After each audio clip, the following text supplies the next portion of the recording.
Hi there, friendies! Welcome back to my mini vlog! So, for today's video, is maaga nga kami nagising ngayon and yes, tama kayo nung narinig, maaga kaming nagising ngayon. Uy, ngayon lang to.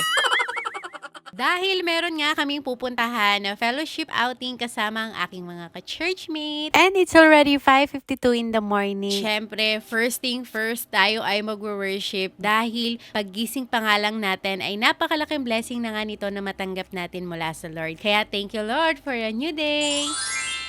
At ayan, mag-aayos na tayo na ating sarili. Dahil maaga nga ang ating call time ay bibilisan ko na lang ang aking edit. Uy, anong connect nun?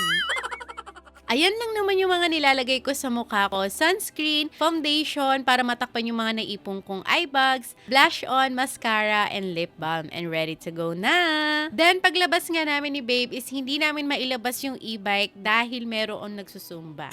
Tapos laro tayo ganda-gandahan dahil may pasangkis kinebe. Pagdating nga namin sa shop is nandito na rin si Raquel at si Nanay Jelly, ang aming leader. Kaya umalis na rin kami kaagad at dumiretso na kami rito sa San Marina Private Resort dito sa Giginto, Bulacan. At habang inaantay nga namin yung iba ay napagdesisyonan ko nang lutuin itong dala kong turon. Huy, wag kayong Shanghai pala yan. Hindi nga pantay-pantay yung pagkabalot ko pero ang mahalaga ay makakain naman siguro to. Medyo madabi-dabi nga rin ito kasi alam ko medyo marami rin kami lalo na may mga kasamang kids. Sana magustuhan nila.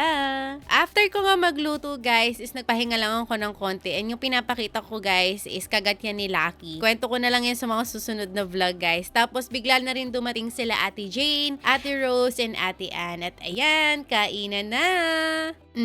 Pa-cute yarn. At syempre, unang kagat. Thank you Lord agad. Sobrang sarap na mga pagkain guys. Kain tayo. After naman namin kumain is nag-start na yung program namin at nag-share na ng word ang aming leader. Tapos syempre, hindi pwedeng mawala ang sharing kung ano nga ba yung mga nag-reflect sa amin through the words. Sobrang thankful nga ako sa Lord kasi meron akong mga spiritual family tulad nito na sobrang laki talaga ng naitulong sa akin. Kaya kung napapanood mo ito at naghahanap ka ng family or tao na makakausap, message mo lang ako. Uy! Then after ng program namin is nag-exchange gift na nga kami and yes, exchange gift March.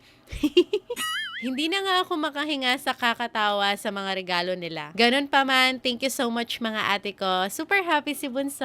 At ayan, pack up na kami pero we decided ng English na pagdesisyonan namin na mag-coffee muna dito sa Just Woke Up at magpalipas ng rush hour kasi nga panigurado guys ay sobrang traffic pagbalik namin ng Manila. At syempre, hindi pwede mawala ang coffee. Coffee everyday? Okay.